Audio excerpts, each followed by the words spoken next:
Si piensas que la edad de oro de Hollywood fue todo brindis con champán, alfombras rojas y polvo de estrellas, prepárate para un choque. Detrás de esas sonrisas perfectas y vestidos deslumbrantes se desarrollaba una historia mucho más fea. El casting couch no era un rumor, era prácticamente un rito de iniciación. ¿Alguna vez te has preguntado cómo tus íconos favoritos realmente consiguieron sus grandes oportunidades? ¿Cuáles eran los secretos que los poderosos jefes de estudio mantenían encerrados tras puertas de terciopelo? Quizás quieras sentarte, porque lo que sigue reescribirá las leyendas que creías conocer. Joan Crawford. La leyenda de Joan Crawford brilla con reinvención, de la pobreza a la riqueza, la superviviente definitiva, una estrella que sobrevivió a la era del cine mudo y reescribió lo que significaba ser una reina de Hollywood. Pero si quitas los discursos del Oscar y los deslumbrantes primeros planos, encuentras a una joven Lucille Fay-Les-Surs, ferozmente ambiciosa, arrojada a un Hollywood que funcionaba con un combustible tóxico: el poder. En la década de 1920 no había departamento de recursos humanos, y ciertamente no había palabra de seguridad. ¿Querías una oportunidad? Jugabas según las reglas del estudio, sin importar cuán sucias fueran. Hablemos de MGM y su infame creador de estrellas, Louis B. Mayer. Mayer era el padrino del sistema de estudios, un hombre cuya palabra podía crear carreras o condenarlas al olvido. Aunque venía de la nada, Joan no era tímida al querer más que la línea de coro. La industria ya susurraba antes de que ella entrara a la oficina de Mayer: hará lo que sea necesario.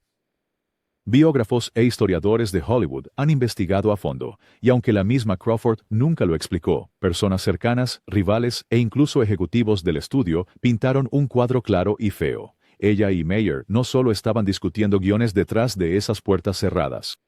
La biografía de Donald Spoto lo deja claro. Mayer tenía un gusto por formar a las jóvenes promesas, y Crawford, astuta y calculadora incluso de adolescente, no era ingenua respecto a la moneda de cambio requerida. Fue consensuado, tan consensuado como puede ser cuando un lado posee toda la industria.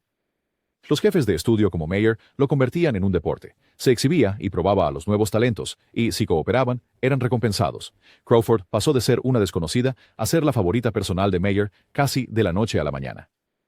La suerte no cubría ese tipo de ascenso meteórico, pero aquí está el truco. Joan no era solo una víctima, era una jugadora de ajedrez. Vio el sistema, lo odiaba, pero lo usó.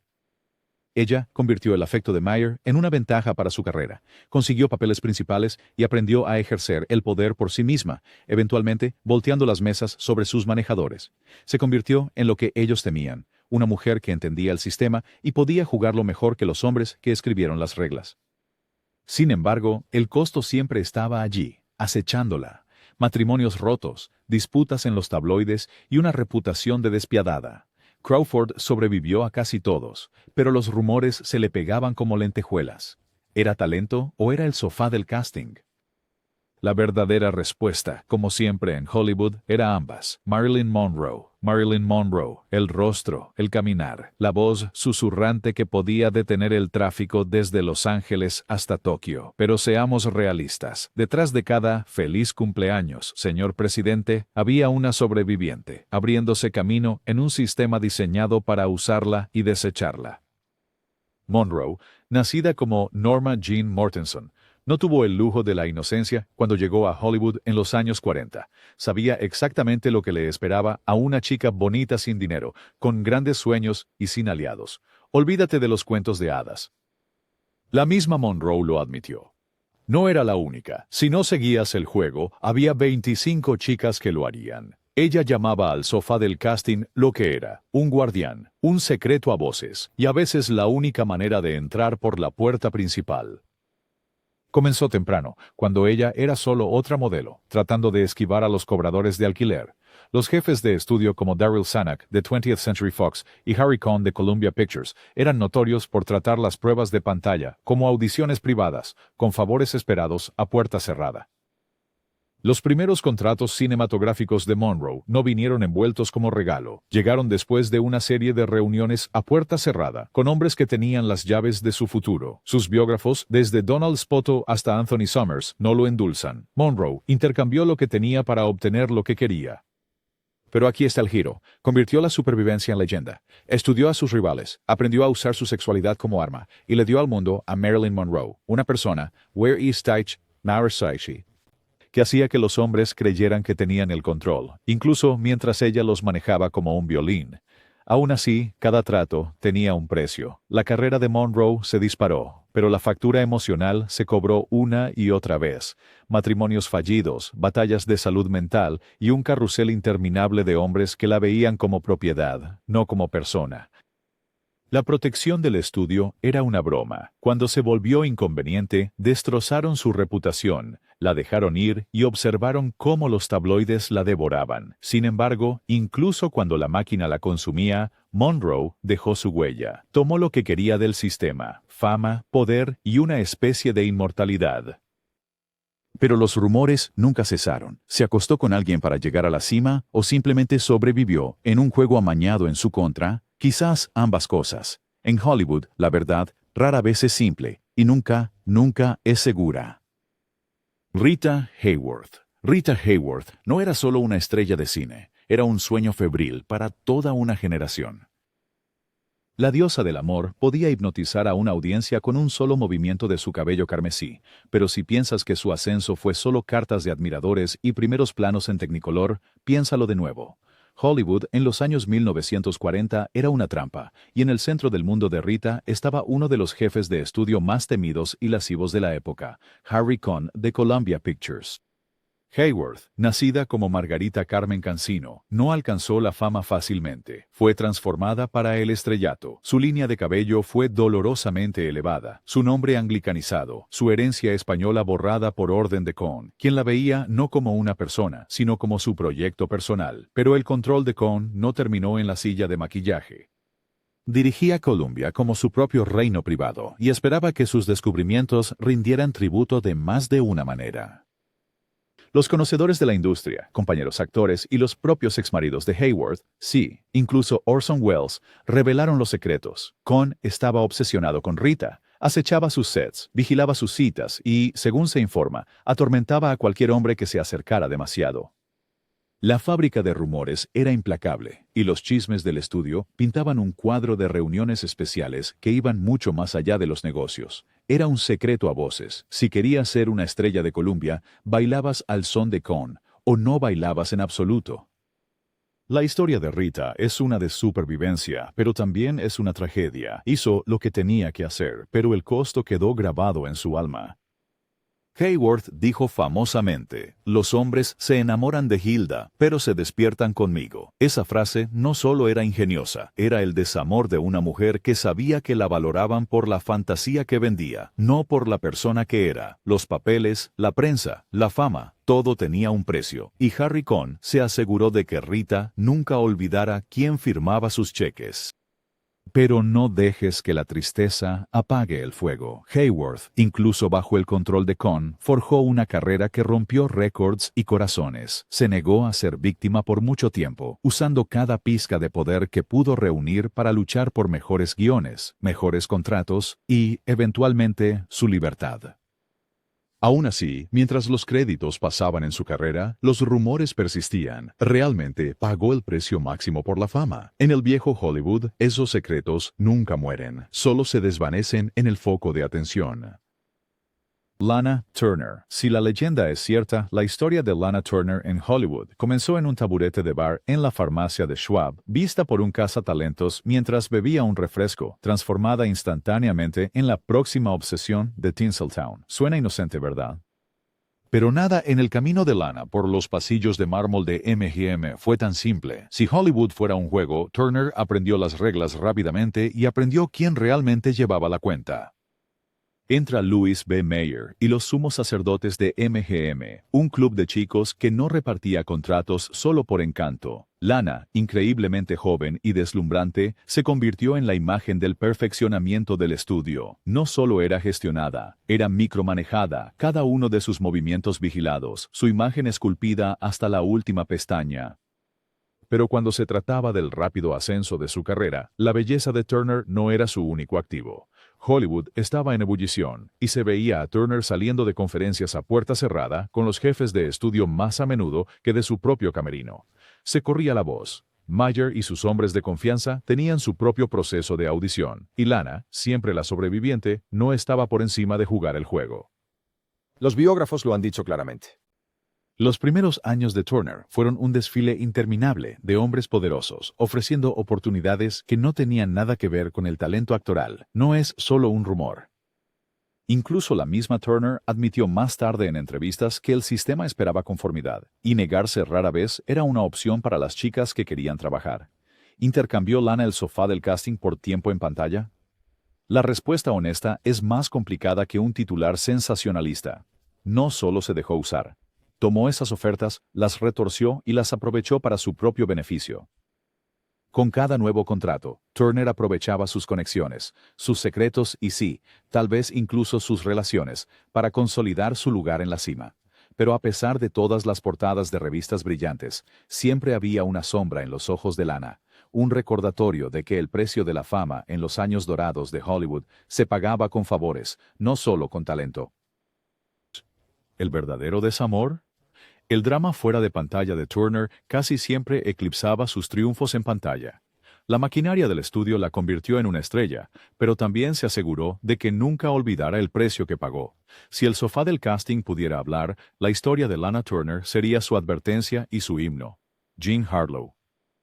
Antes de Marilyn, estaba Jean Harlow, la bomba rubia original, cuyos rizos platino y sonrisa eléctrica prácticamente inventaron el símbolo sexual.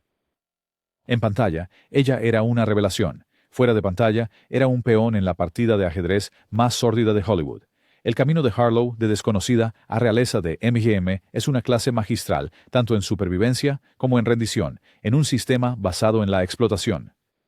Harlow irrumpió en la escena con Hell's Angels, gracias a la obsesión de Howard Hughes con su apariencia, pero fue en MGM donde encontró fama e infamia. Los rumores nunca cesaron. Los conocedores del estudio, incluidos publicistas de larga data y actrices rivales, describieron un ambiente donde el favor de Harlow con los ejecutivos tenía un precio.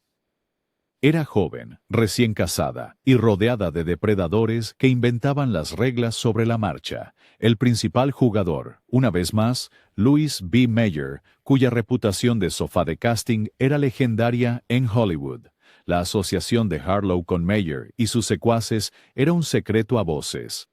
Reuniones a puerta cerrada, visitas al estudio a altas horas de la noche y sesiones de mentoría personal. Las líneas entre el avance profesional y la explotación personal se desdibujaron hasta desaparecer. Incluso su trágico matrimonio con el productor Paul Byrne estaba enredado con la política del estudio y la intromisión de Mayer.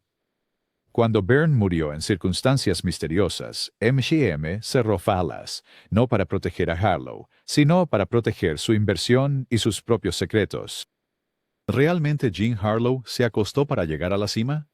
En una industria que veía a las mujeres como mercancías, probablemente nunca tuvo elección.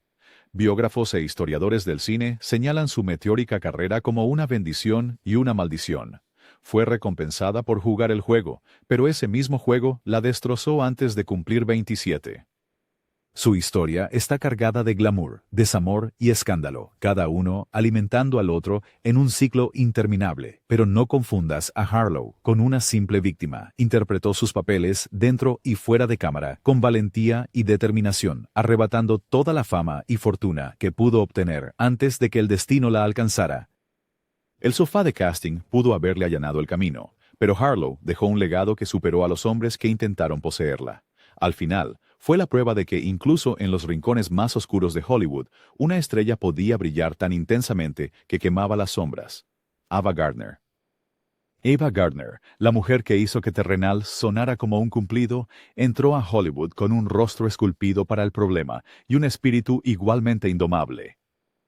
Su camino desde una chica de un pequeño pueblo de Carolina del Norte hasta el animal más hermoso del mundo de MGM es prácticamente una clase magistral en la lógica retorcida del viejo Hollywood. El ascenso de Gardner no se trató solo de talento o suerte, se trató de sobrevivir y, a veces, de superar el peor lado del poder de los estudios. Cuando Ava firmó por primera vez con MGM a principios de la década de 1940, apenas era más que una adolescente y, según su propia confesión, irremediablemente ingenua. Pero los jefes del estudio no lo eran. Louis B. Mayer y sus secuaces tenían un sexto sentido para la carne fresca, y Ava encajaba perfectamente. Mayer, en particular, era infame por su interés en las chicas nuevas. Su sofá de casting no era solo un mueble, era una plataforma de lanzamiento. Lo hicieron.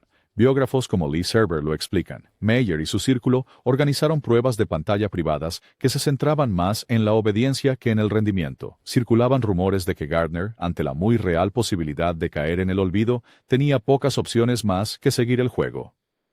Los conocedores de la industria, incluidos peluqueros y agentes de prensa, recordaron historias de convocatorias nocturnas, cenas de negocios con ejecutivos de estudio y esas infames entrevistas a puerta cerrada donde las líneas entre el casting y la proposición se desdibujaban más allá del reconocimiento.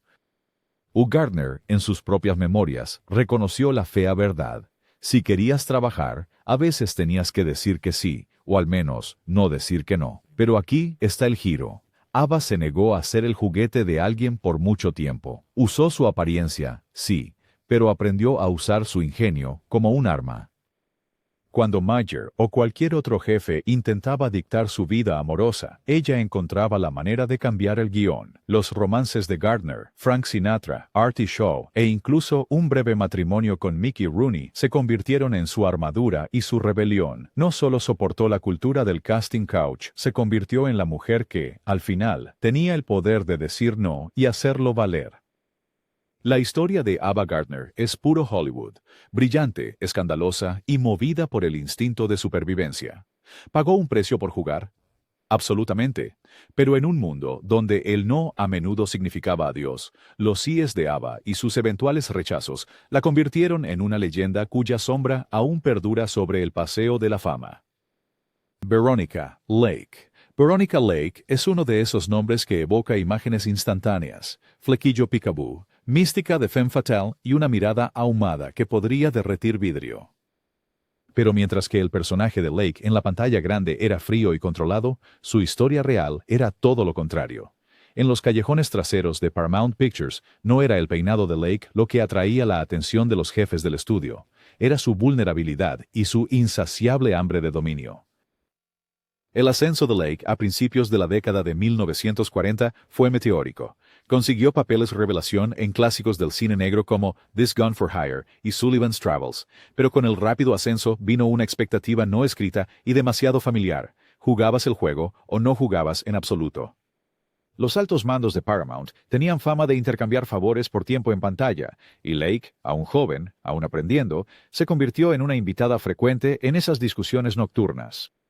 La palabra en el lote era simple. Si querías seguir trabajando, encontrabas la manera de mantener feliz al hombre en la cima. Colegas y contemporáneos susurraban que la negativa de Lake a participar en este tóxico dar y recibir finalmente llevó a su caída. Los ejecutivos del estudio podían hacer o deshacer carreras a su antojo, y Lake, con su actitud arisca y su renuencia a ser el juguete de alguien, se encontró rápidamente perdiendo el favor.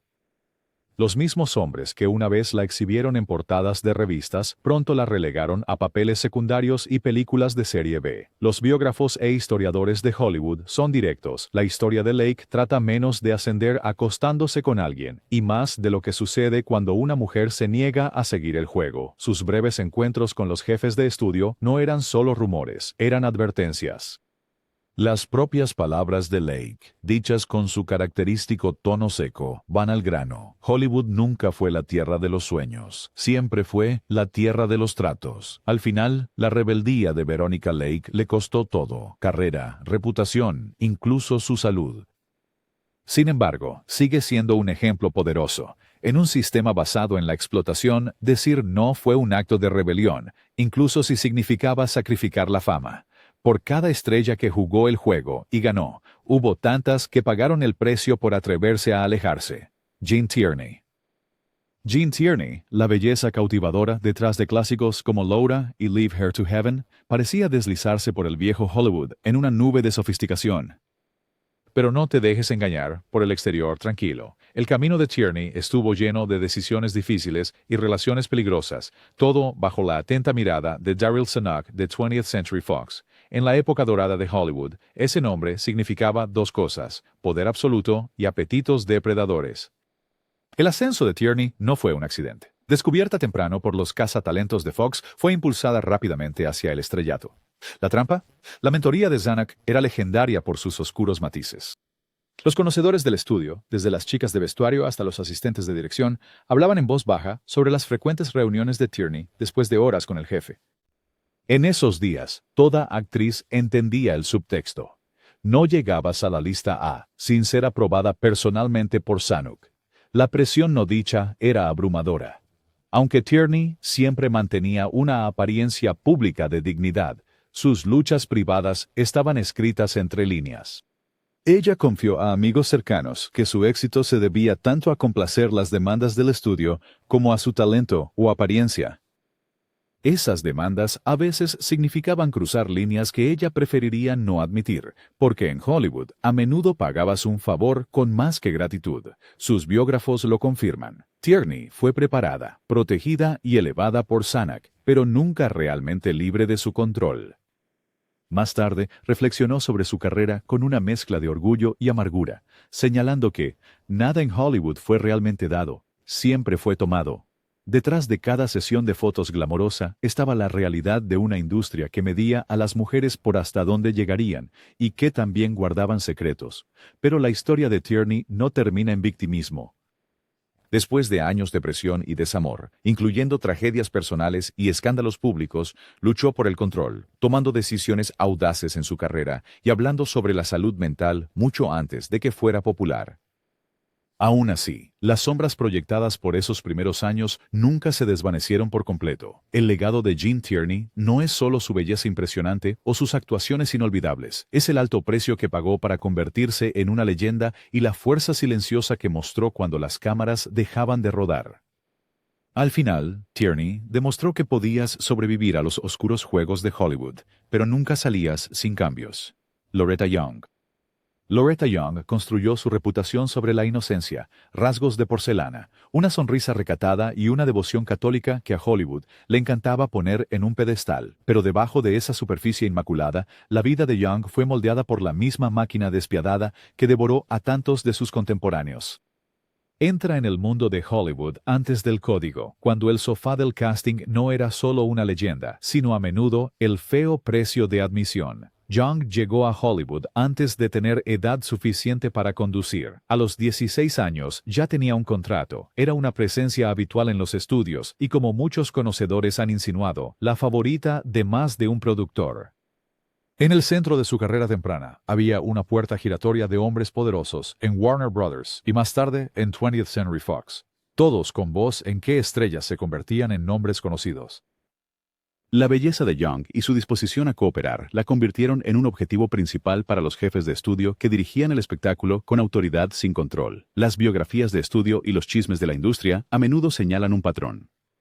Young estaba presente en cada fiesta importante, cada cena privada fuera de registro, cada proyección privada organizada por los ejecutivos del estudio. Su rápido ascenso de papeles pequeños a protagonista no pasó desapercibido por sus compañeros, quienes murmuraban sobre el favoritismo y los contratos no escritos que regían la vida en Hollywood. No era la única, pero jugó bien el juego, quizás demasiado bien. El capítulo más infame en la vida de Young no vino de un jefe de estudio, sino de un coprotagonista, su embarazo secreto con Clark Gable durante el rodaje de The Call of the Wild. Aún así, el encubrimiento que siguió fue puro poder del estudio. Young fue llevada de vacaciones, su bebé oculto del mundo, todo para proteger su imagen y la inversión del estudio. Era otro recordatorio de que el precio de la fama a menudo se pagaba con silencio y vergüenza. La carrera de Loretta Young abarcó décadas y finalmente forjó su propio camino, convirtiéndose en una de las primeras actrices en hacer una transición exitosa a la televisión. Pero los rumores sobre lo que soportó y lo que se vio obligada a hacer nunca se desvanecieron. En un pueblo construido sobre secretos, la historia de Young es un ejemplo aleccionador de cómo la inocencia podía ser una máscara, y la supervivencia a menudo significaba rendirse mucho más de lo que alguien admitiría oficialmente. Hedy Lamarr. Hedy Lamarr era más que solo una sirena de la pantalla. Era la original, demasiado inteligente para Hollywood. Anunciada como la mujer más bella del mundo, Lamarr también fue una inventora autodidacta que más tarde co-crearía tecnología que allanó el camino para el Wi-Fi. Pero en la época dorada, lo único que los estudios querían de Hedy era sumisión. tanto en la pantalla como, según los rumores, a puerta cerrada. Al llegar a Hollywood, después de escandalizar a Europa con Éxtasis, Lamar fue contratada por Louis B. Mayer de MGM, quien vio un potencial inmediato de ganar signos de dólar en su apariencia exótica y acento misterioso. Mayer, el mismo creador de Estrellas que se aprovechó de tantos jóvenes aspirantes, no era tímido sobre sus métodos. Según numerosas biografías y personas del estudio, el sofá de casting de Mayer estaba abierto para los negocios, y Hedy, aún nueva en el sistema estadounidense, enfrentó una presión implacable para mantener contento al jefe. El control del estudio no era solo contractual. Mayer y su círculo organizaban eventos sociales, cenas privadas y pruebas de pantalla individuales que se trataban menos de actuar que de obedecer. Lamar, astuta como un látigo, vio el juego y lo jugó, a veces superando a sus manejadores, a veces obligada a compromisos incómodos. Como dijo un productor, Hedy sabía cómo conseguir lo que quería, pero también conocía el precio. Los rumores sobre Lamar y Mayer la siguieron a lo largo de su carrera, alimentados tanto por rivales celosos como por chismosos de la industria. La realidad, en Hollywood, negarse al jefe no solo era un riesgo para la carrera, era un suicidio profesional. Hedy caminaba por esa cuerda floja, usando su intelecto y atractivo para conseguir mejores papeles y sobrevivir a las peores exigencias del sistema, pero la sombra del sofá del casting siempre acechaba. La misma Lamar reflexionaría más tarde. Cualquier chica puede ser glamorosa. Todo lo que tienes que hacer es quedarte quieta y parecer tonta. Pero ella nunca fue tonta y nunca se quedó quieta por mucho tiempo. El legado de Hedy Lamar es uno de resiliencia. Soportó lo peor que Hollywood tenía para ofrecer y aún así logró crear una leyenda que llegó mucho más allá de la pantalla grande. Su historia es un recordatorio de que, en una industria construida sobre la explotación, el verdadero genio a veces se esconde detrás de una máscara de belleza, y el éxito de cada estrella viene con un precio secreto. Dorothy Dandridge. El nombre de Dorothy Dandridge a menudo se menciona en tonos susurrantes. Una pionera, una belleza, la primera mujer negra nominada a un Oscar a la mejor actriz. Pero incluso mientras rompía barreras, Dandridge se vio obligada a navegar por un Hollywood aún más brutal y depredador que la mayoría. Para las actrices negras, el casting couch no era solo un secreto a voces, era una garantía, y las probabilidades estaban aún más en su contra. Los primeros días de Dandridge en Hollywood estaban llenos de esperanza y posibilidades, pero rápidamente aprendió la dura realidad. Para conseguir un papel decente, no solo tenías que pasar por los guardianes habituales, sino también por aquellos que veían tu raza como una novedad y una amenaza. Los ejecutivos del estudio, desesperados por controlar cada aspecto de su imagen, trataban a Dandridge como un premio exótico, alguien a quien poseer, manejar y con demasiada frecuencia explotar. Historias de esos años, documentadas por biógrafos y los propios confidentes de Dandridge, cuentan sobre jefes de estudio y poderosos productores que esperaban consideraciones especiales de sus actores negros bajo contrato. Dorothy, con su aplomo e inteligencia, resistió donde pudo, pero el sistema era implacable. Hollywood no se trataba solo de talento, se trataba de a quién complacías y de cuán discretamente jugabas el juego. El precio, por decir no, era alto. La carrera de Dandridge estuvo llena de oportunidades perdidas y misteriosas terminaciones de contratos, pero también hubo momentos en los que, enfrentando una elección imposible, se sintió obligada a cumplir. Sus amigos recordaron más tarde cómo la alegría desaparecía de sus ojos después de ciertas reuniones con ejecutivos, un testimonio silencioso del costo de sobrevivir en un mundo en su contra. La historia de Dandridge trata tanto de valentía como de explotación. Luchó por la dignidad, negándose a ser encasillada, negándose a que su valor se midiera por algo que no fuera su arte, pero el costo fue inmenso. Su vida personal fue sacudida por desamores, sus finanzas arruinadas por estudios que la abandonaron cuando se volvió inconveniente. El viaje de Dorothy Dandridge es un recordatorio devastador. En la época dorada de Hollywood, triunfar a menudo significaba soportar lo impensable y aún así atreverse a brillar. Entonces, después de todo el glamour y los reflectores dorados, ¿qué queda detrás del telón de terciopelo? Poder, secretos, supervivencia y un sofá de casting que moldeó Hollywood mucho más que cualquier guión o cámara. ¿Qué historia de una estrella te impactó más o desafió la forma en que veías el viejo Hollywood? Deja tus pensamientos, tu indignación o tus propias teorías en los comentarios. No olvides suscribirte para más verdades no contadas, porque estas sombras no van a desaparecer. ¿De quién deberíamos revelar los secretos a continuación?